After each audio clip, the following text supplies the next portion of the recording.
Press conference this morning of Massimiliano Allegri, a real show. He was a troll. He was dribbling every single question, didn't want to answer, like a real pro poker player, hiding all his cards. Fantastic. He even said at a certain moment that he didn't start preparing the game versus Napoli tomorrow. The big clash at less than 24 hours, he didn't start preparing them. Do we have to believe him, yes or no? But he said one thing. He spoke about the differences between him and Luciano Spalletti, saying that he was not a coach. It was a coincidence if he was there doing that fantastic job, probably because of mistake that happened in the past. While Luciano Spalletti, coach of the Partenopei, he's a fantastic coach. He's a real teacher, able to share his immense knowledge with his team. It's not a casualty that they are first in Serie A, +7 over Juventus with 44 points. Well, if Max Allegri didn't speak a lot, I want to point other differences between Napoli and Juventus. 5 big differences of this season, 22-23. We will not go to the past. We will not go to the head-to-heads, just speaking about this season. Ciao Juventini of the world, my name is Giuseppe, welcome back on the channel. I hope you're all doing well, guys. I recommend you maximum of likes, subscribe to the channel if you don't, but please like the video. It's a moment where we have to like the videos. Tomorrow is a big game, so let's go through the 5 big differences between the two teams.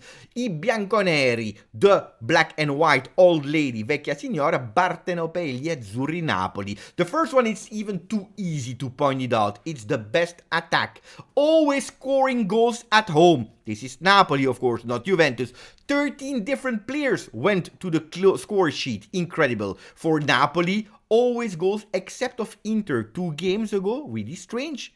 Especially if we know that the last time that they didn't score in Serie A was versus Fiorentina in August. That's where we have to go. In August to understand when it was the last time that they didn't score, except of the game of Inter. Crazy, crazy. On the other side, we have a solidity in defense. We have the best defense. 8 consecutive clean sheets for Juventus.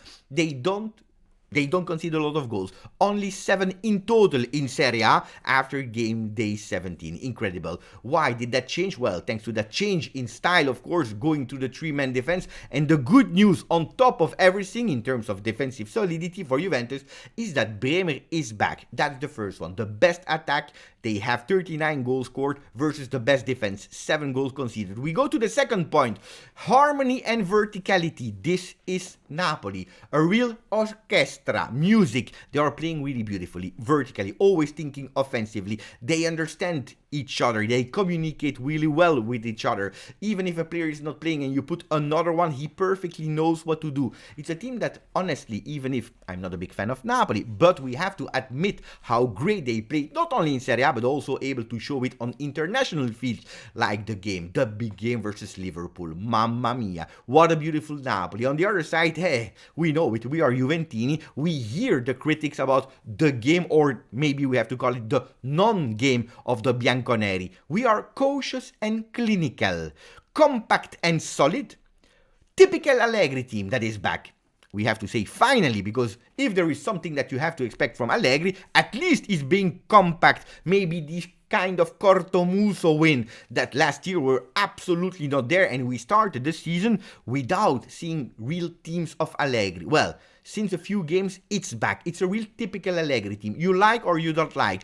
The philosophy is, wait, calma, the goal will arrive. Whatever happens, calma, pay attention to the storm, we will score at a certain moment. But also the importance of the subs. He's not always playing with his best lineup in the beginning because he's managing the energy. He knows that he can do it because he can read the game perfectly. Third big difference between the two teams is that Napoli is a team that is imposing his game. They are dominant, and also they can come back, kind of remontada. Even if they concede 2 goals, well, at the end they win 3-2. They are solid. Even if there are some difficulties, they are able to beat them. They have a big self-esteem. They are conscious about their strength. Attenzione, because it's not because you win 1-0 that you will be able easily to defend. And no, because Napoli, they already overcome that situation and they are conscious about it. What about Juventus? Well, they go for the last minute wins. They wait, and they hit. 18 on 26 goals were in second half. A bit repeating what I said earlier. The first thing was cautious and clinical. Here we are speaking about the last minute win and the importance of it. We have the ability to stay in the game. Of course, I have a big question on that third point. What if we concede a goal? Because we are able to stay, calma, because we will score at a certain moment, but it's still 0 goals for the opponents. What will happen if a team scores first? That's a big question I have. 4 points before going to the last one. Kvaratskhelia and Kim Min-jae. These are 2 new players, probably the one that you will put on the poster of Serie A, of the first part of Serie A, Summer Revolution. We don't even spoke about Raspadori, Oliveira, new players from the most unknown that people didn't know about, that were doubting. Of course, Raspadori we knew a bit more, but they went for cheaper players, really low salary, not really big famous players, but they have an instant impact. They are doing fantastically well. The way they entered Serie A this season was incredible, and nobody was expecting an impact like this. You remember, they lost Insigne, Mertens, Koulibaly, and so on and so on. Incredible. The strategy of Napoli that is working. On the other side, Juventus this season, they went for something totally different. They went for the magic of Di Maria, for the experienced player, Paul Pogba, Di Maria, these kind of players, Paredes, that at the moment, it's not working. It is absolutely not working. Of course, if you have a Di Maria on the field, and we saw it versus Sassuolo, we saw it versus Maccabi Haifa, the first game that we played when he did the hat-trick of assists. We saw it the last game where he started again from the first minute, what he can do with the ball. Average quality is super high. It's a World Cup winner. Napoli doesn't have World Cup winners in the team. We have. So Juventus went for that. The only difference is at the moment we were not able to play them. Who was right, who was wrong, we'll discover that at the end of the Serie A. But we go to the 5th and last point. Well, the one of Super Osimhen, the striker that Napoli have. They have the best scorer of Serie A. 10 goals already. The only one that was able to go double digit. The other ones are Arnautovic with 8. But the thing is, 10 goals, and he was injured in the first part of the season.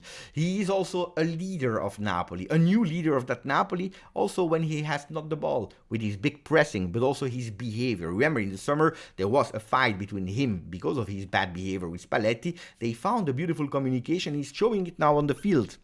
The only problem with Osimhen is that he never scored versus the 3 bigs of Italy, Inter, Milan and Juventus. Will he do it tomorrow? Hopefully not. Hopefully we will wait for the Milan teams and not tomorrow. But Osimhen is the one that we have to pay attention to. On the other side, Juventus, and that's one of the weak points, our top big player, Vlahovic, is not there. Growing pain. He started fantastically well. You see the difference between Napoli and Juve? Napoli without Osimhen, and now he's there, and they are even continuing to grow. While Juventus, 4 goals in 4 games in the beginning of the season for Dusan Vlahovic, and then the growing pain that came back. He's at 7 goals at the moment, but we don't see him since October, and he will not be there. Instead, we will have our super sub. Do you remember we called him like that in the summer? Super sub Arkadiusz Milik. Arkadiusz Milik also 7 goals. 5 in Serie A. 2 in Champions League, the big X. Because Arkadiusz Milik, he comes from Napoli. Of course, in the midway, he stopped at Marseille, but he was the one that replaced Pipita Higuain at Napoli when he was transferred to Juventus. He had a big way to cover there in Napoli, and to be honest, he did quite well. 93 games, 38 goals in Serie A, more than 40 if you are counting all the goals that he scored there, 48 I believe. Fantastic Milik, but will he also do like Pipita Higuain when he came to Juve, punishing every single time Napoli when he meets them? We will discover that tomorrow night, because tomorrow we play already Napoli versus Juve. Let me know your thoughts, let me know if you see other differences. I'm really curious to read them. Grazie, forza, Juve.